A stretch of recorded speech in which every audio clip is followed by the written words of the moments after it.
What's up, y'all? It's your girl, Nicki Minaj, and I'm coming up in the kingdom on Hot 1079 with Empress Cersei, Miss Shanika, and my boy, Mr. Smith. Let's get it. Atlanta's only hip-hop station, Hot 1079, Empress Cersei, Miss Shanika, Mr. Smith, the Kingdom Crew. Of course, ATL, you know we always got the biggest stars coming through the kingdom, especially our hometown folks that we love to represent. And I got to first of all say, this lady right here, I was introduced to her in a club here in the ATL, and somebody said, Cersei, I guarantee you this lady is about to be the biggest superstar you have ever seen in your life. And when Miss Deb told me, I said, okay, Miss Deb, I hear it all the time. But clearly that came true. Nicki Minaj, what's up, baby? Hey, and shout out to Debbie, too, because, yes, I absolutely remember meeting you, and I remember thinking, that's such an odd name, and I wanted to find out if that was your real name. And it is. Cersei is my last name, and you know what they say about Cersei in Jamaica, right?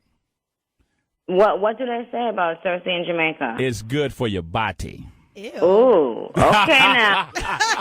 Cersei tea is good for your body. Hey, man, it kind of made me throw up. Oh, I do, yes. Okay. Download. Stop turning Nikki off, please. No, stop playing. All right, but of course, man, congratulations to you on all your success. You have done so many things, and you've gone a long way from that day when I first met you. You think? So, you know, with the show going on, with the album out, you've got some perfume out here. You got so many things going on. Is there one thing that, honestly, I know the music must be your baby, but as you grow along, what would you say is your baby? Definitely the music. That's definitely the thing that I feel the most connected with. And right now, I know this summer I'm gonna have to start working on the third album, and I'm shutting everything down. I'm gonna be completely missing in action, not doing anything. Just want to focus on that, and just get my love back where it once was, and just not have all these distractions. Because I have had a lot of other stuff going on, which I'm happy about because I've always wanted to branch out and do other things. But the music is always going to be my first and foremost. All right. So are you planning the club tour to kind of reconnect with your fans? Oh, you must have followed me. You must have seen me talking about that on Twitter yesterday. Yesterday. Yes, I did. Okay, I was kind of almost wishful thinking because a lot of my fans, and it's funny because what you're talking about, Empress Cersei is talking about is probably seeing me in a club, and that's exactly what I'm talking about. When I used to do clubs, whether it was in Atlanta or in the DMV area or anywhere, the club would just be so crazy, and it was just mixtape music material. Mm-hmm. And people who didn't know me, they would be like, yo, who is this person, and why are these girls in here going crazy like that? Mm-hmm. But it was just a different excitement, and I kind of just thought about doing it just for that, nostalgia of starting back from scratch and connecting again with those people who were with me from day one. But realistically, do I think I would be able to do that? Right. Probably not. Right. Yeah, hey, Nikki, you cannot restart from the bottom, ma'am. Yeah, I'm sorry. they'll shut the clubs You're down. all the way up there. They're going to shut the damn club down. But I think there's a way. If I think I could have a smart way of doing it. Maybe it's just maybe doing some sort of a competition, and the competition winners get to come. I just know that a lot of my fans would be disappointed because they wouldn't be able to get in. So that's what I'm thinking about. I don't know how I'm going to do it. If I could do a regular tour, but just make it mixtape songs, that would also be fun. So it wouldn't have to be a small venue per se, but it could still have the same feeling. Right. Now, let's be honest. Now, could you ever imagine yourself at this place where you are right now? Because I know every artist say, I'm gonna be big, I'm gonna be huge, the whole world gonna know me. But could you have really ever imagined you would be where you are right now? I used to pray for it. I'm not gonna lie. I would pray. I would, I left my last job and I told my mother, I am not going back to anybody's 9 to 5. I got to give it one last try. And my mother looked at me with the most fear in her eyes. I will never forget it. Right. And she was just like, well, why don't you, just go to college? You always wanted to go to college. And I was like, Mommy, if this doesn't work this last time, I'm taking my butt to college. I promise you that. And I was going to try to, study law, do pre-law and all that stuff. But it ended up just working out. But I guess in my heart, I knew it. I really believed in something. I believed that I had a vision, and I was just going to never stop working until I got to it. But every now and then I do sit there and think, oh, my God, is this really happening? Like last night, even doing American Idol last night, I was sitting there with Mariah and Paula Abdul, and I remember those women being two women that my mom loved. Right. And to be sitting side by side with them yesterday, I had a little moment when I left. I was just like, yo, is this really happening right now? I mean, so, yeah, to answer your question, yes. Okay. All right. Well, that is just all right. Cersei wanted to know if you still had a place here in the ATL. No, I don't. And I'm from New York. I only lived in Atlanta, I think, for 2 or 3 years. Mm-hmm. I remember I had this nice place my first place in Atlanta was not that nice. Right. That one was about $700 a month. But when I came from New York and I went to that spot in Atlanta, I was like, yo, this is like a mansion to me. What? This is crazy. We got carpet in every room. We got extra bathroom. Yo, I was like, yo, Atlanta people be living good, honey. Yeah, but man. I don't have my place there anymore, but you know what? I gotta come back. I gotta come back and visit. I mean, Atlanta happened. Shout out to Gucci. Everybody knows that I had a really great relationship with Gucci when I first came out there, just in terms of being on that mixtape circuit, with the Atlanta rappers. Atlanta served a humongous role in my success, and I'll never ever forget that. So shout out to all my Atlanta barbs that are listening right now. When you moved to Atlanta, it was just a good time, yes. music in Atlanta. Yes. And, it was a lot of good things going on. Also, I want to know, we see you on American Idol, and we seen your documentary series that you had on MTV. And that was good. To know you. Yeah, it was really, really good and Thank interesting. you. Will you be diving back into reality television? Great question. You know what? I think I have my fair share of it for now. I mean, this is the thing. With reality TV, I'm not going to sugarcoat anything that I do. And so I get it. Some people do reality or they do documentaries, and it's they only show one side of themselves, really. Mm-hmm. And with me, when I do it, I just try to really show the real deal so people who want to be in a game see what it really entails. Sometimes that's not always the best thing, for people, I guess. So I'm not going to do it anymore right now. I don't know about in the future, but for now, I'm going to chill on reality TV. Okay. Now, I know you kind of mentioned Gucci, and the reason I'm, as personalities, we have real relationships with a lot of great artists, and Gucci is one of those guys. Do you believe in intervention? Sometimes, I know sometimes people say, it ain't my business what they got going on, but when you have a situation an artist is kind of maybe doing a little extra. What's that like? Have you reached out to Gucci, maybe talked to him, just to see what maybe his mind state might be? You know what? No, I haven't, because the last I heard from Gucci is he was kind of I don't know, just lashing out at a lot of people.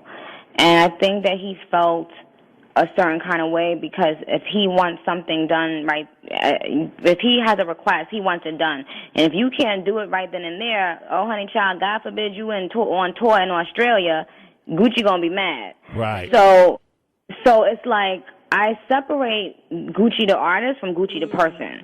Gotcha. Gucci the person is a sweet, loving, carefree, funny, hard-working dude. And so I never really paid attention to anything that he had ever said. In terms of intervention,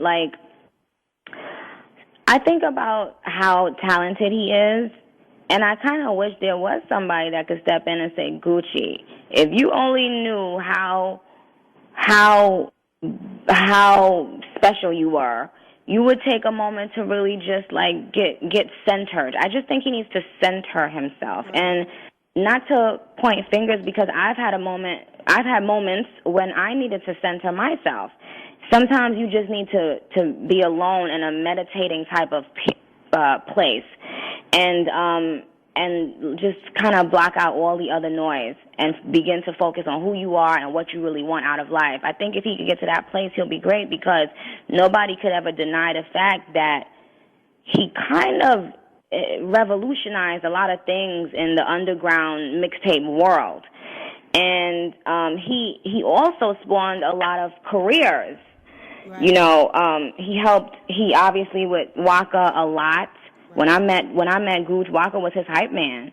You know what I'm saying? He helped with my career a lot. A lot of my classic mixtape freestyle moments were with him. Like, he would call my phone at like 8, 9 o'clock in the morning. I never met a hood dude that called people early. ever. Like, all the dudes that I knew that used to be hustling on the street, they didn't get up till like noon. So Gucci would call me at 9 a.m. and be like, "What you doing, shawty? You need to get up, shawty. You lazy, shawty. Let's go to the studio." And we would really go to the studio, and Gucci would be like, we got an hour, shawty, because he paid for everything, cash. Like, so if he only wanted to pay for 1 hour of studio time, you better write your verse in 20 minutes and record it in 10 minutes. Damn. So he motivated me a lot. Like, I loved being around him. He's a hustler. And so no matter what, I will always respect Gucci. All right. And so we know that you are a very smart businesswoman. Like, you seem to make good decisions when you see, something has kind of like ran its course, like how to, stick and move. Were you in any way kind of like surprised at how like the media tried to portray you like as being like a diva or something, because you have like a strong personality? Well, I'm not surprised. I think every woman, once they're successful, will be called a diva at one point in their lives. With me, like, I'm just a very straight up person, and what you see is what you get. So a lot of people can't handle that, though. But if they can't handle it, then they're in the wrong business. And in terms of the media, then, the media, they're doing their job. Right. Hey, look, if I was a blogger, I'd be writing about the same thing. It is what it is. That's how they get their money. But in terms of who I am as a human being, when I go home, I know I can sleep well at night, because I have a good heart, and I help so many people more than I have to. And everybody in my life is always like, why don't you just leave people alone? Like, I'll go, I forgive easily. So I get my job, like, I get my work done, and I expect everybody around me to work just as hard. I will never ask anybody to work harder than I work.